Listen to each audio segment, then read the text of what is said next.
Përshëndetje shikues të kanalit më të madh sa i përket letarisë në Shqip. Mirë se vini në episodin e radhës. Në këtë episod kemi vendosur që unë dhe Halilin, që kemi prapa kamerave, që tregojmë një teknikë si mund ta stimuloni një koloni me kornizë mjalti. Nëse keni korniza të tepruara, ju mund t'ia jepni një shoqërie duke vendosur mbi korniza, kjo i shërben si lloj stimulimi natyror dhe shumë efikas. Për ta bërë këtë, duhet ta merrni një kornizë me mjaltë, sigurisht. Unë kam përzgjedhur këtë kornizën e zezë, e cila duhet shkrinjet, dhe duhet ta pastroj nga mjalti, kurse nga ana tjetër ka mjalt. E kam marrë nga një koshere që ka mjalt të tepruar. Po ashtu edhe nëse ka ngel mjalt nga vjeshta.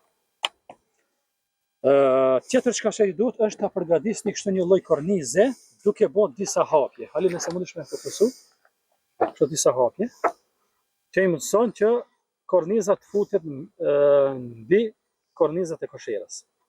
Por më shumë detale do ta shohmi. Hapje bëhen nga dy anë për arsye që mund të vendosen mbi korniza ose një kornizë nga ana majt dhe nëse ka nevojë tjetër nga ana gjatë. Por më shumë detale do ta shohmi tash praktikisht si është kjo teknikë e stimulimit me kornizë. Unë kam përzgjedhur këtë koloni në detalin e të cilës shënon mungesë ushqimi. E hapim. Edhe pse ka kornizë, shifë e kemi këtë kornizën standard. Ne i thojmë zbek, një kurse një të si i thoni, dhe kornizë tjetër. Por kjo si ka këto vrimat. Shifeni? Sepse kjo shërben veç për ta mbajtur, domethënë, tavani. E hapim koloninë me shumë kujdes, edhe pse kemi shumë e. Halil, unë kam vendosur një bugaqe se para javën është. Ja. Du tash mos t'i vendosi bugaqe, siç e dim se bugaqja jo që është një ushqim shumë efikas. Dhe teknika e parë do ta provojmë. Ja, shiheni, kjo kalon mbi, nuk mund të vendoset, sepse nuk mund mbillet. Apo kupton? Pastaj nëse e morin ta vendosin kornizën, nuk ka bëj problem. Ajo të domethënë nuk vendoset. Po ashtu as kapaku. Pasha eliminu këtë problem, ne kemi marrë këtë kornizën që i tash. Ja, kështu. Kornizës mjaltit është mirë t'i vënë disa shëvija, edhe nëse më bëjnë nuk ka problem. Dhe vendosim mbi kornizën. Shifën. Por, për mos të unë gjitë kjo korniza mbi korniza qera, sepse kur mjalti prek mbi drunin e kornizave, i pa mundëson që ta thithën e gjithë mjalti. Çka vendosim? Vendosim një copë druri ose një element, diçka që korniza mos të thithet me kornizat.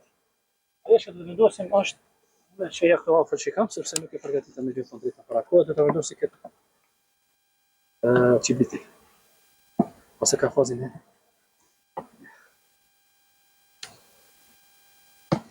Shefe? Ukri. Korniza nuk i prek, domethënë ma qartë, hoja nuk puthet me kornizat, bletat më njëherë shkojnë dhe e thithin mjaltin. Kjo është një lloj ushqimi shumë efikas dhe shumë i dobishëm për bletët në këtë rast, sepse i stimulon po ashtu edhe kanë ushqim. As pak më shumë nuk prekim.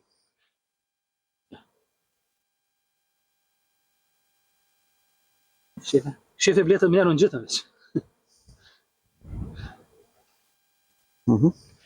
Tamam.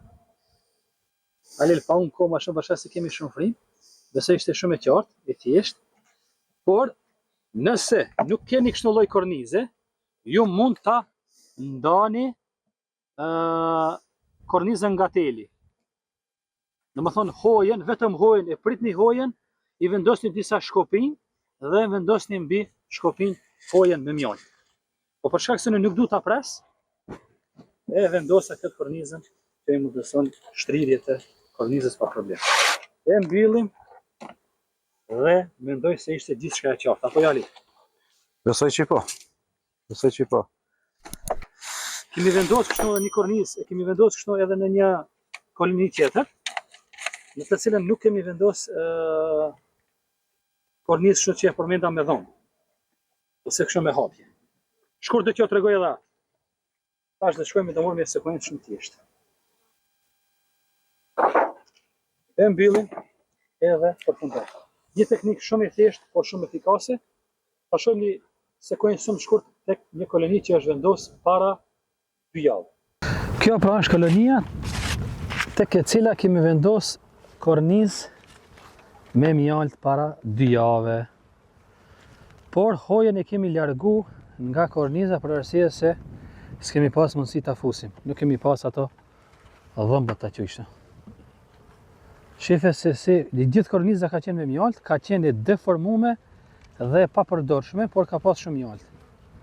Edhe ja, vetëm se kanë konsumu. Shife. Se s'ka ngel asgjë. Ja.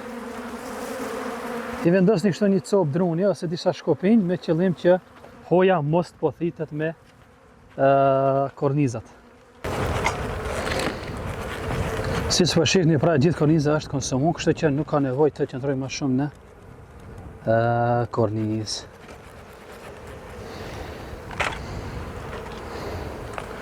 Largojmë edhe këtë sobzën e drurit. E mbyllim si që ka qenë. Largojmë edhe pjesën e gjakut. Dhe e kthejmë në gjendjen e mëparshme. E janë këtë formë. Me kaq edhe përfundon. Kurse këtë hojën, tash mund ta shkrim. Të nderuar shikues, kjo ishte gjitha sa i përket kësaj teknike. Kjo teknik në këtë periudhë marsi shërben edhe si lloj stimulimi për kolonien, po ashtu edhe rezervë ushqimore, kuptohet për ato koloni të cilat kanë mungesë ushqimi. Disa bletar i vendosin edhe gjatë periudhës së dimrit, pra i vendosin në tetor, nëntor, bile disa i vendosin nga 2 korniza të cilat shërbejnë si ushqim rezervë për periudhën e dimrit.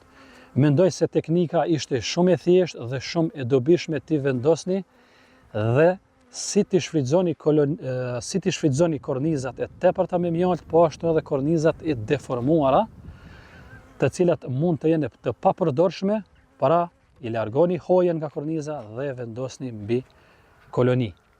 Shpresoj që gjithçka të ketë qenë e qartë. Nëse keni diçka pa qartësi ose doni të dini diçka shtesë, ju lutem mos hezitoni të komentoni poshtë. Nëse ju ka pëlqyer video, mund ta ndani me miq, mund na jepni në like dhe ne do të vazhdojmë me epizoda tjera vetëm për ju shikues të nderuar. Nga unë dhe Halili prapa kamerave, mbetini të përshëndetur dhe shihemi në një epizod tjetër. Në meq.